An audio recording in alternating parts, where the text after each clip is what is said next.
Everyone, कैसे हैं आप सभी। मिशन 100 क्लासेस में आपका स्वागत है। तो आज हम लेके आए हैं अप्लाइड मैथ्स क्लास 12 का third chapter boat and stream. जी हाँ, इसमें पाइप एंड सिस्टम के क्वेश्चन भी हैं, लेकिन पाइप एंड सिस्टम्स हम बाद में करेंगे। आज की क्लास में हम करने वाले बोट एंड स्ट्रीम। जी हाँ, बोट यानी नाव, स्ट्रीम यानी चलती हुई नदी। आप जानते हैं कि अगर नदी में, पानी में हम बोट चलाते हैं तो अगर पानी स्टेबल है, पानी चल नहीं रहा है, जैसे एक तालाब होता है, अगर उसमें हम एक बोट लेके चलते हैं तो पानी की स्पीड 0 है, यानी हमारी बोट की स्पीड पर कोई इफेक्ट नहीं पड़ने वाला। हम जिस स्पीड से बोट को चलाएंगे वो चलेगी। लेकिन अगर पानी चल रहा है तो हम या तो पानी के साथ साथ चलते हैं, जिसको बोलते हैं डाउन स्ट्रीम, यानी पानी के साथ साथ चलना। जिस डायरेक्शन में पानी जा रहा है बोट भी उसी डायरेक्शन में जा रही है, उसको बोलते हैं डाउन स्ट्रीम। लेकिन अगर पानी एक डायरेक्शन में जा रहा है और हम उसके अपोजिट डायरेक्शन में जा रहे हैं तो इसको बोलते हैं अपस्ट्रीम। जी हाँ, इसको बोलते हैं अपस्ट्रीम। अपस्ट्रीम में क्या होता है कि पानी के अपोजिट चलने से हमारी स्पीड ऑफ बोट कम हो जाती है। क्यों कम हो जाती है? क्योंकि पानी की स्पीड हमारी बोट की स्पीड को अपोज करती है। ऐसे में अगर हमें अपनी स्पीड, बोट की स्पीड पानी की स्पीड से ज्यादा रखनी होती है। अगर हम अपनी स्पीड पानी की स्पीड से ज्यादा नहीं रख पाए तो हम डायरेक्शन में अपस्ट्रीम नहीं जा सकते। तो ज्यादातर ऐसे केसेस के लिए मोटर बोट यूज करते हैं। आपने भी कई बार ये एडवेंचर एंजॉय किया होगा, मैंने भी बहुत बार किया। ये स्पोर्ट्स बहुत मजेदार है, हालांकि थोड़ा सा डेंजरस भी है, लेकिन अगर अटेंटिव रहे तो बहुत मजा आता है। फिटनेस के लिए भी बहुत अच्छा है। तो मैथमेटिकली हमें ये समझना है कि जब हम डाउन स्ट्रीम जाते हैं तो बोट की स्पीड और वाटर की स्पीड एड ऑन हो जाती है, और जब हम अप स्ट्रीम जाते हैं तो बोट की स्पीड में से वाटर की स्पीड माइनस हो जाती है। तो सेम डिस्टेंस तय करने में टाइम अलग अलग लगेगा। डाउन स्ट्रीम में टाइम कम लगेगा, अप स्ट्रीम में टाइम ज्यादा लगेगा, अगर डिस्टेंस सेम है, अगर हम उसी स्पीड से चलते हैं दोनों डायरेक्शन में। तो आज हम सीखने वाले हैं up stream and down stream के क्वेश्चन। चलिए शुरू करते हैं। चलिए तो क्वेश्चन को समझते हैं। पहला क्वेश्चन क्या कहता है? ये कहता है कि Arushi can row a boat upstream. Upstream यानी पानी के अपोजिट। आरुषि एक बोट को अपस्ट्रीम चलाती है at 10 kilometre per hour and downstream चला सकती है 18 किलोमीटर पर आवर। यानी जब पानी के अपोजिट चलती है तो उसकी स्पीड टोटल 10 रह जाती है, लेकिन जब वो डाउन स्ट्रीम आ रही है तो उसकी स्पीड 18 किलोमीटर पर आवर हो जाती है। इसका मतलब साफ है कि अपस्ट्रीम में वाटर ने अपोज किया है तो इसलिए उसकी स्पीड घटी है और यहां पर वो स्पीड जुड़ गई है। क्वेश्चन में देखेंगे कैसे करना है, पहले समझ लेते हैं पूरे क्वेश्चन को। कहता find the rate at which she rows the boat in still water. यानी अगर पानी नहीं चल रहा है तो बोट की स्पीड कितनी है ये बताना है, और पानी कितनी स्पीड से चल रहा है ये बताना है। बहते हुए पानी को करंट कहा जाता है। ठीक है बच्चों, तो चलिए करते हैं क्वेश्चन। हमें ना तो बोट की स्पीड पता है ना करंट की स्पीड पता है, तो हम सॉल्यूशन कैसे शुरू करेंगे? हम सॉल्यूशन में सबसे पहले लिखेंगे कि late the speed of boat, speed of boat को आप x ले लेंगे, x kilometre per hour, and the speed of current, यानी बहते हुए पानी को करंट कहते हैं, तो वाटर भी लिख दोगे कोई फर्क नहीं पड़ता। Speed of current is y kilometre per our. Right students, अब क्या होगा? नाउ अगर बात आप अपस्ट्रीम की करते हैं तो अपस्ट्रीम में अपोजिट डायरेक्शन में चल रहे हैं आप, तो स्पीड ऑफ बोट में से स्पीड ऑफ वाटर सब्ट्रैक्ट हो जाएगा, और अपस्ट्रीम की जो हमें स्पीड दिया हुआ है 10 किलोमीटर पर आवर, यानी ये पहली इक्वेशन हो गई x minus Y is equal to 10। और अगर हम डाउन स्ट्रीम की बात करते हैं तो डाउन स्ट्रीम में पानी की स्पीड और बोट की स्पीड दोनों ऐड हो जाएंगी, और वो दिया है हमें 18 किलोमीटर पर आवर। तो ये सेकेंड इक्वेशन हो गई। 10th क्लास में हमने सीखा है linear equation of two variables, ये हमने सॉल्व करना सीखा है। 10th क्लास में हमने सीखा है कि pair of straight lines in two variables कैसे सॉल्व करना है। हमने एलिमिनेशन सीखा, सब्स्टिट्यूशन सीखा, तो हम उनमें से कोई भी यूज कर सकते हैं। बहुत आसान इक्वेशन है, इसलिए इन दोनों को जस्ट ऐड कर देते हैं। एलिमिनेशन यूज करेंगे, ऐड फर्स्ट एंड सेकेंड, दोनों इक्वेशंस को जब हम ऐड कर देते हैं बच्चों तो क्या होगा? ऐड करने में आपको पता है कि साइन चेंज नहीं होते हैं। जो साइन वेरिएबल के हैं या किसी कांस्टेंट के पूरी इक्वेशन में वही साइन रहते हैं।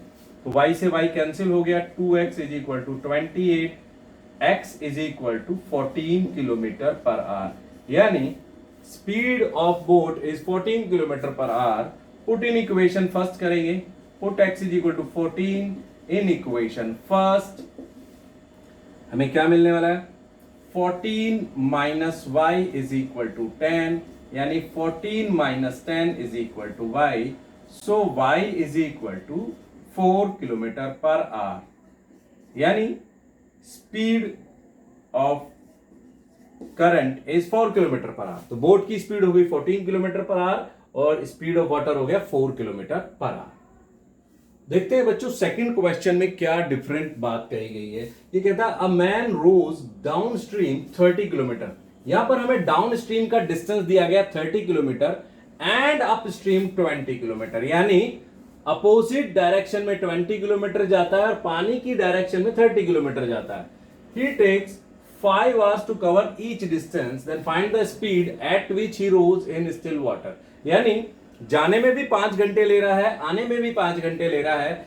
जाने में 10 किलोमीटर ज्यादा कवर कर लिया 30, आने में केवल 20 किलोमीटर कर पाया. तो यहां पर टाइम दोनों जगह सेम दिया गया, इसलिए डिस्टेंस अलग अलग हो गया. अब हमें बताना है speed of water and speed of boat. Right student, find the speed at which he rows. Rows का मतलब कि बोट की स्पीड क्या है स्टिल वाटर में एंड स्पीड ऑफ करंट, ये बताना है. चलिए उसी तरह से शुरू करेंगे जैसे पहला क्वेश्चन किया था कि लेट करेंगे सॉल्यूशन में, let speed of boat is equal to x kilometre per hour and speed of water is y kilometre per hour. अब डिस्टेंस दोनों तरफ सेम है तो टाइम अलग अलग आ गया. एक फॉर्मूला आपको याद रखना होगा कि speed is equal to distance upon time होता है. तो डिस्टेंस बच्चों हमें दिया गया है, एक्चुअली में हमें टाइम भी दिया गया है. तो यानी इस बार स्पीड की वैल्यू हमें कैलकुलेट करनी है. अकॉर्डिंग टू क्वेश्चन अगर हम बात करें डाउन स्ट्रीम अगर हम बात करें तो डिस्टेंस कवर्ड कितना है हमारे पास. डिस्टेंस कवर्ड है डाउन स्ट्रीम 30 किलोमीटर और टाइम है हमारे पास 5 hours. सो इक्वेशन बनती है x plus Y is equal to 30 upon 5. मैंने 30 अपॉन 5 क्यों लिया, क्योंकि ये स्पीड हो गई. Speed is equal to distance upon time, उस फॉर्मूले को हमने यूज किया है. तो ये हमारी इक्वेशन आ गई x plus Y is equal to 6. Okay बच्चों, अब आगे बढ़ेंगे, अपस्ट्रीम की बात करेंगे. एंड अपस्ट्रीम डिस्टेंस कितना कवर हो रहा है. डिस्टेंस कवर्ड हो रहा है 20 किलोमीटर एंड टाइम कितना है, टाइम उतना ही लग रहा है जितना जाने में लगा था 5 hours. सो इक्वेशन क्या बनेगी, x minus Y is equal to 20 upon 5, यानी x minus Y is equal to 4. तो हमारे पास दो इक्वेशन आ गए बच्चों. अभी हम उसी तरह से सॉल्व कर सकते हैं, यानी add equation first and second करेंगे. Add equation first and second, तो x plus Y is equal to 6, x minus Y is equal to 4. हमने दोनों को ऐड किया, हमारे पास इक्वेशन आती है 2x इज इक्वल टू 10. सो ये जगह कम होने की वजह से मुझे यहां लेना पड़ेगा. So x is equal to 5 kilometre per hour. तो हम क्या करेंगे, put in equation first x की value 5 minus y is equal to 4, यानी y is equal to 1 kilometre per hour. तो बच्चों समझ आया कि speed of boat 5 kilometre per hour है और speed of water 1 kilometre per hour है.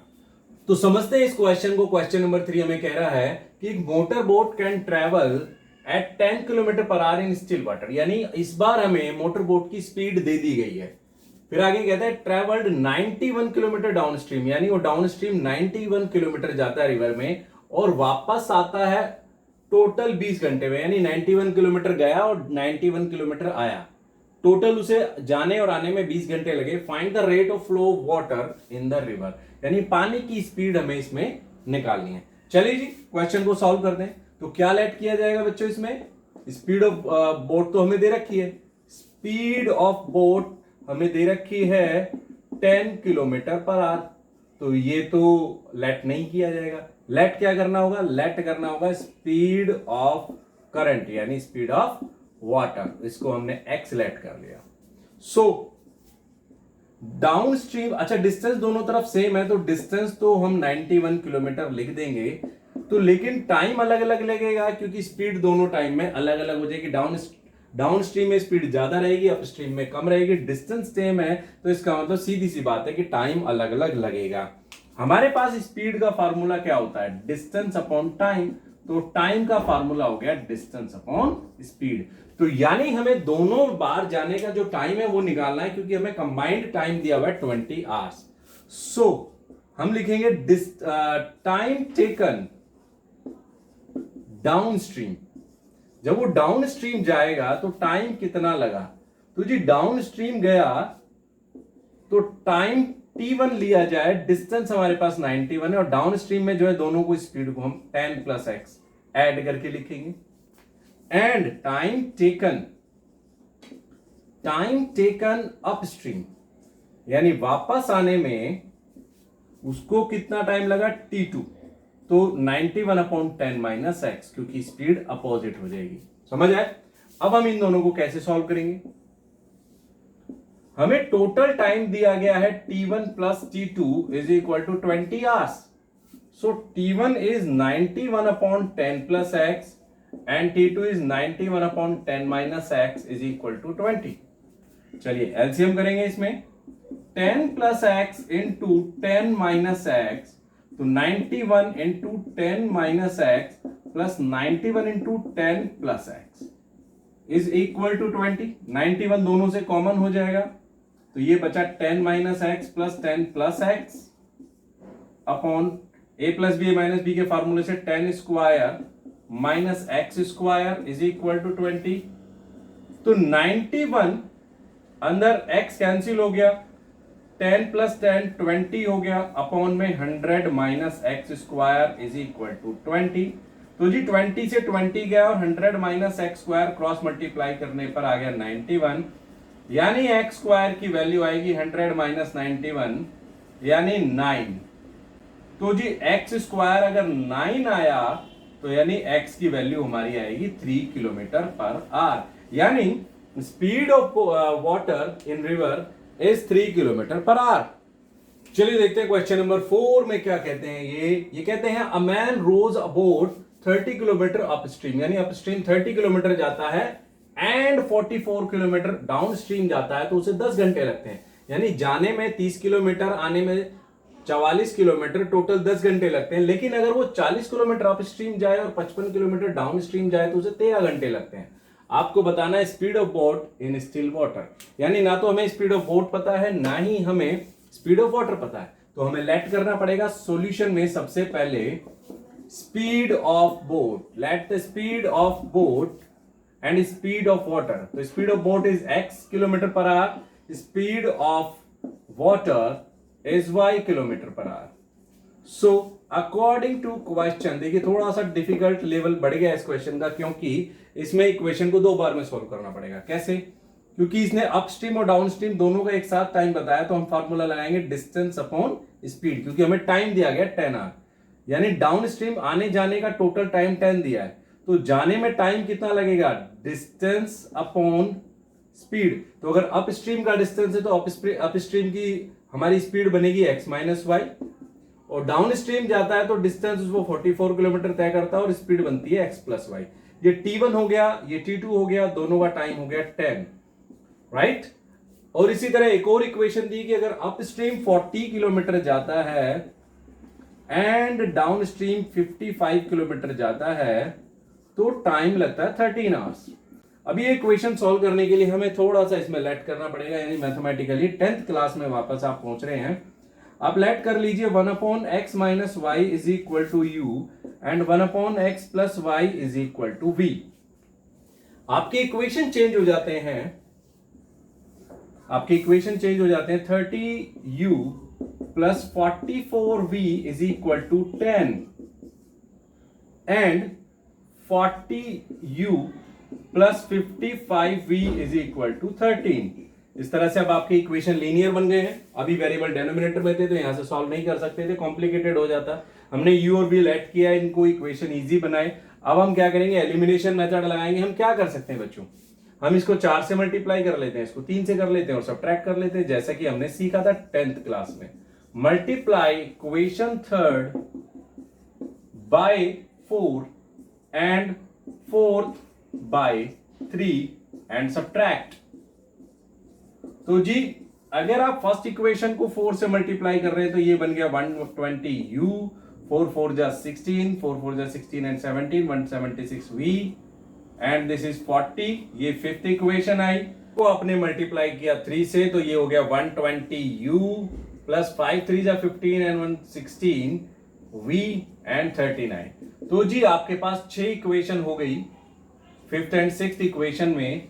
फाइनली सब्ट्रैक्शन करेंगे तो नीचे वाली इक्वेशन के साइन चेंज हो जाएंगे, ऐसा आपने पढ़ा है 10th क्लास में। ये कैंसिल हो गया, आपके पास बच गया 11v इज इक्वल टू 1, यानी v इज इक्वल टू 1/11। अब आप इसको पुट कर देंगे इक्वेशन 5 में और निकालेंगे u की value. So put v is equal to 1/11 in equation 5। हमारे पास आ जाता 120u plus 176/11 is equal to 40। 120u plus 11 1 जा 11, 11 6 जा 16 इज इक्वल टू 40। तो 120u is equal to 40 minus 16 कितना हो गया बच्चों? ये हो गया 24/120। सिंप्लीफाई करेंगे तो 5, तो v u आ गया हमारा 1/5। अब हमने जो x और y की टर्म्स में u और v लेट किए थे, अब हम उनको सॉल्व करते हैं। सो 1/x माइनस y को हमने लिया था u और u की वैल्यू आई थी हमारे सामने 1/5। तो 1/x minus y is equal to 1/5। So x minus y is equal to 5। ये हमारी इक्वेशन नंबर 7 हुई। नाउ हमने 1/x plus y is equal to लिया था v, यानी 1/x plus y is equal to 1/11। So x plus y is equal to 11 is the equation number 8। अब हमें इन दोनों को सॉल्व कर देना और हमारे पास आंसर आ जाएगा। तो हम क्या करेंगे, इन दोनों को ऐड कर देंगे। x minus Y is equal to 5x plus Y is equal to 11, y से y cancel, 2x is equal to 16। So x is equal to हो गया 8 किलोमीटर पर आवर और y क्या आ जाएगा स्टूडेंट? ये तो बहुत ही आसान है। x की वैल्यू पुट करेंगे इक्वेशन नंबर 7 में, तो 8 minus Y is equal to 5, इस तरह से 5 निकल गया 3 किलोमीटर पर आवर। तो speed of boat is 8 kilometre per hour and speed of the water is 3 kilometre per hour. तो देखा बच्चों आपने कि कितने आसान तरीके से हमने इन क्वेश्चंस को कर लिया, क्योंकि हमने इनको 10th में भी पढ़ा था। जी हाँ, 10th का कंसेप्ट यहाँ पे बहुत काम आया है। तो आगे भी मिलते रहेंगे आपको ये वीडियो। अगर आपको हमारा वीडियो अच्छा लगा है तो प्लीज लाइक कीजिए, सब्सक्राइब एंड शेयर कीजिए और मिलते हैं नेक्स्ट वीडियो में। Till then good bye.